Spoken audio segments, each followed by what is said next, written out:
Hello everyone. So here I am to cater all the knee related problems.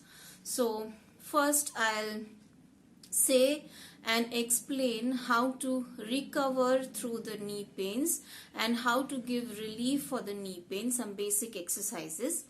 And then I'll also demonstrate some of the exercises that we do, how to do them, and what measures are to be taken care. But for the modifications, so those are the modifications of the actual exercise. So the modifications is just to perform during the workout sessions, but you need to practice these recovery exercises every day as suggested to each one of you to get over the knee pain and then perform the actual exercise to get the full benefit of weight loss and other targeted areas. Okay, so let's get started. So the very first warm up for the knee is the knee circus. Bring your knees close to each other and place your hand on top of your knees here and circle your knees. Okay, now the exercises that are going to relieve the knee pains has to be done with both the legs. Even if you have one leg knee pain, you need to do with both the legs so that there is no muscle imbalance. Second, your knee is already suffering, so there should not be any pressure on the knees while we are doing the recovery exercises. So what is needed is your quadriceps, your abductors, that is the outer thigh, and the adductors, that is the inner thigh, your calf muscles, your ankle and toes, all surrounding portions that is supporting the knee should be strengthened here. So we are focusing on all those parts. Okay, so 10 times knee circles and then 10 times opposite.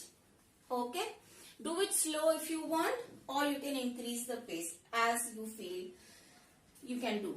Then we have the calf pulls. So what is that? You can take a support of a chair or a high stool, hold on to it, keep your back straight, and then stand on your toes, heels off the mat, and release. 1, 2, and 10 times.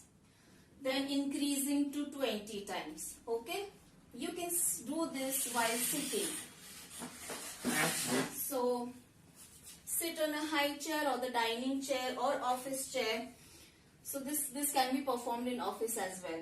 So you are sitting here, keeping your back straight, and 1 and 2 and 3 and 4. This can be done at least 20 times for the beginners as well.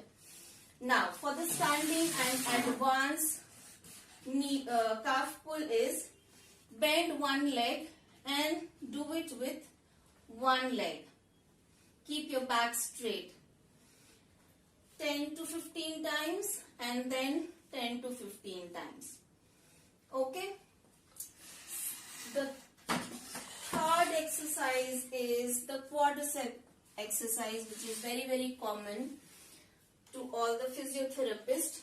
So sit straight again on a high chair, lift your leg up and move your leg up and down, up and down. Now you have to see that the pressure does not come on your knees, rather it should come on the top of your knees in the quadricep.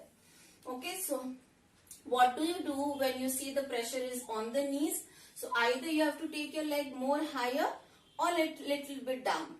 Adjust your leg, pull your toes towards yourself, and 20 times right leg, 20 times left leg.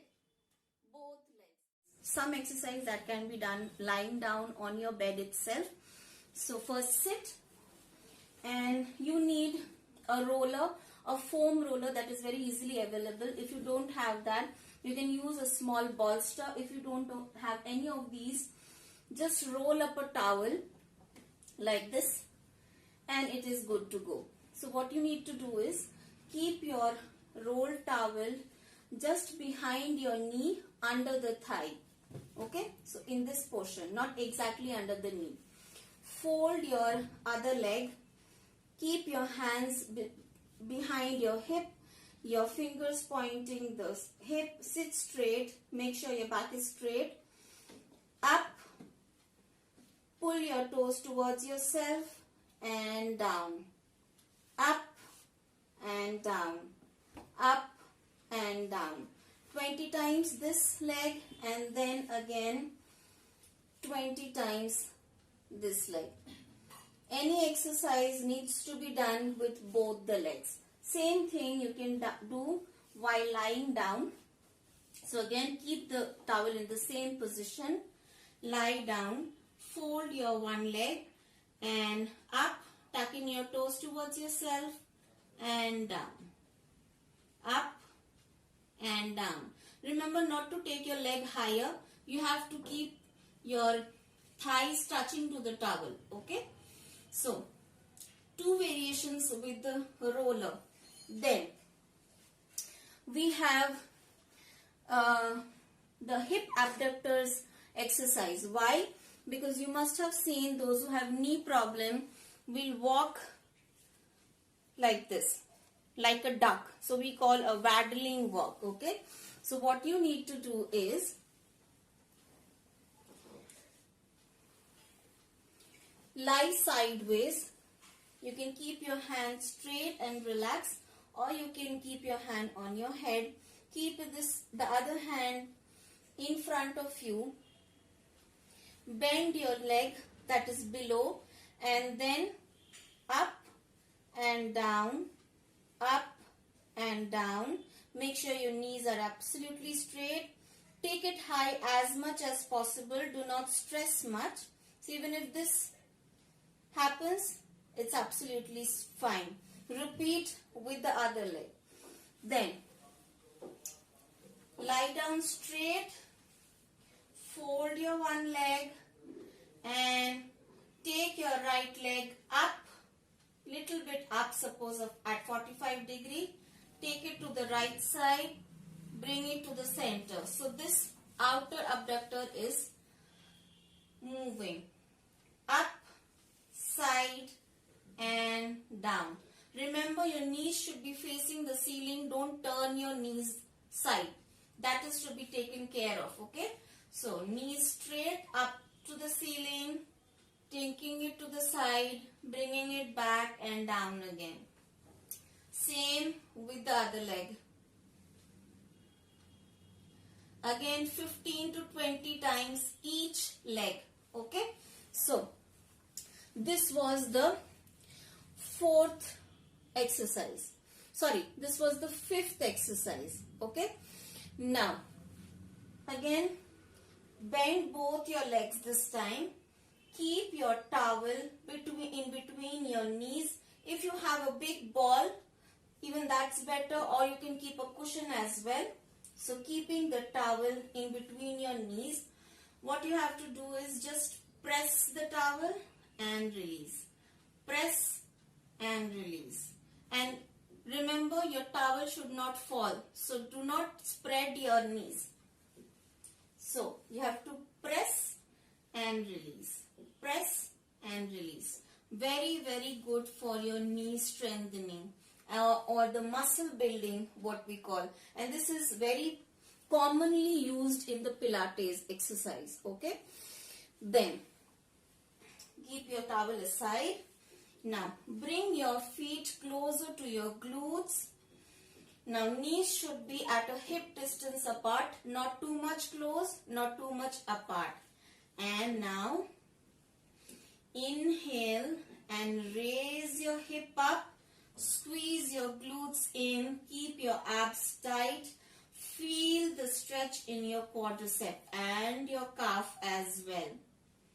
Do not do any adjustment when your hip is up. Very slowly exhale and keep your hip down. Again up. Hold here for at least 20 counts and then bring it slowly down. So this you can do for 3 to 5 times. Okay. Now the last exercise is the Janu Sirshasan. So what you need to do is sit straight in Dandasana. Now inhale, raise your hand up. Exhale, keeping your spine absolutely straight. I'm not hinging. So keeping your spine straight, pull your toes in and hold on to your sole and pull it towards yourself. Drop your head down. So basically you are pulling your calves in, you are pulling up your knees in. Okay. Now if this is not doable, you can use a strap, a belt or even a dupatta. Inhale up, exhale, roll it towards your sole. Exhale, keeping your spine straight, bend your elbow and drop your head down. So basically you need to pull your soles towards yourself. Even if this is tougher, you just need to bend both your legs. Inhale, exhale and pull. Okay, this is not very much effective as the other two variations. So try with the other two, but this is the last one. Now, last but not the least, do not forget your nuts, your berries and your green vegetables. Those are very, very good for all joint pains. The very first exercise, which is very common and we do it almost every day, is the jumping jack. So the actual jumping jack is swing your hands up and then down with legs apart and legs closed. Now as you see, we get the pressure on our knees while jumping in the jumping jack. So the modification for this is 1 and 2, 1 and 2. Take your hands right up, closer towards each other and then down fully. But what I want is simply not doing this step. So we don't want this. We want a little bounce so that your fat muscles get activated, your body gets a good jerk. Okay. So what is needed is 1 and 2 and 1 and 2 and 1. Okay. So bounce with your leg. Okay. And on your toes, do not keep your heels on the floor. Second, same thing if we do, suppose a butt kick with a run. So what is it? 1, 2, 3 and 4. So instead of doing that, give a bounce, give a bounce, give a bounce, rather than doing only this. So the more you bounce, the more you jump, the better you lose the calories and better oxygen flow happens and better cardios take place. Okay. Then fast jump. Now remember, this is also for everyone, not only knee pain. Whenever we are doing fast jump, I'll show you the sideways. Stand up on your toes, heels are off the floor and lean in front a little bit. And then fast jump, fast jump. Okay.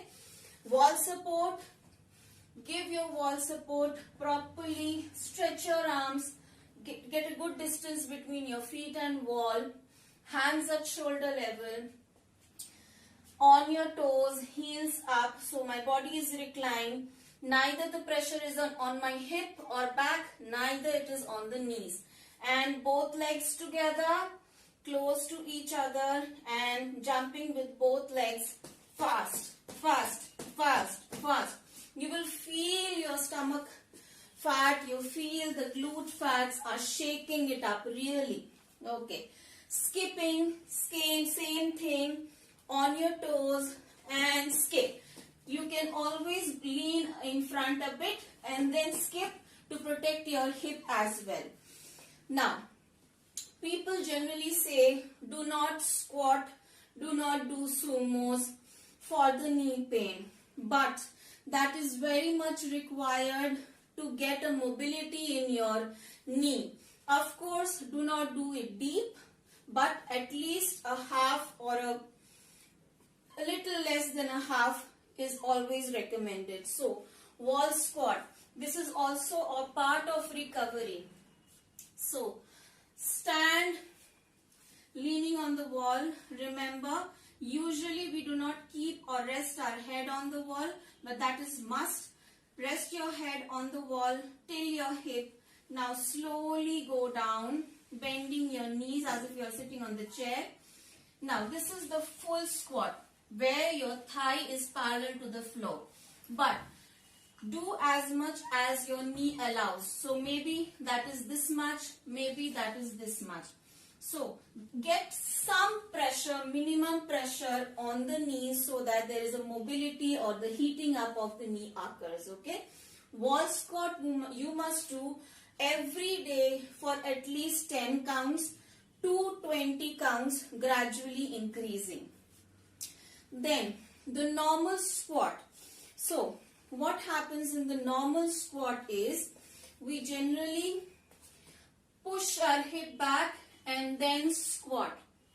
Okay, but this is a normal one. Your first point to be taken is do not go deep into a squat. So do a half squat. Knees is almost straight, not bending too much. Second, your ankle and your knee should be in one line. It should not go forward. Once you see it is going forward, that means your knee is getting pressure. Number one, ankle and knee should be in same line. Same in the Ashwa Sanchalan Asana. I tell repeatedly, your knee and your ankle should be in straight line, other leg stretched. Okay. So, both in squats and in Ashwa Sanchalan, keep your ankle and your knee in a straight line. Second, do not pressure your heels. You have to give your pressure on your toes and then bend. If you can't understand this, a very simple thing you can practice is keep a towel or anything with a little height and keep your heels onto it, so you have a little bit height on your heels and automatically your pressure comes on the toes. And then push your hip back and squat. Okay. Now, third thing, do not bend your knees inside. You see, even while sitting, we tend to bend our knees inside and then sit. A lot much pressure comes on the knees. So you have to take your knees outside and then sumo. Okay, so sorry, squat. Now similarly in sumo squat, go halfway, keep your spine straight and bend half, knees outside. Even suppose in Malasana, we are doing Malasana, that is sitting on our heels and knee. For that, we are sitting, keeping our knees outside, pushing with the elbow. So there is no pressure on the knees at all. So even if you are going to an Indian style, please practice this. It will not hamper, and according to me, Indian style is the best in every form, for your stomach, for your digestion, for proper stool release. But we are afraid. Why? Because we have to bend our knees and then sit. No, we need to bend our knees outside and then sit. Absolutely not a problem. Okay. Then people ask not to climb the staircase, not to sit on the floor while bending their knees. Do practice some of that. You know, doctors have their own line of practice, but a yoga teacher or a Pilates teacher like us have a real knowledge of what to instruct and not to instruct. You must have heard that in diabetes, doctors say no to a banana. Why? Because if he says yes to banana, people will randomly go and eat sweeter fruit without having the knowledge. A doctor is only there to prescribe medicines and to treat the treatment. He is not a nutritionist. He is not a physician, right? Sorry, a physiotherapist or a yoga teacher. So they are doing their job very well, instructing a basic guideline so that you don't commit any mistake. So they say no to everything. But we are here to specify what to do and how to do. That's the difference, okay? So again, you see, in our ancient times, when our grandmothers, grandmothers used to sit on the floor, they would not sit simply like this. First, they will have something to sit on, okay, like a pida or something. You can simply keep a block or a book or a folded towel while sitting, give some height and then sit. You see, automatically there is no pressure on the knees. Second, they do not used to sit very, crossed leg. They used to sit in Padmasana.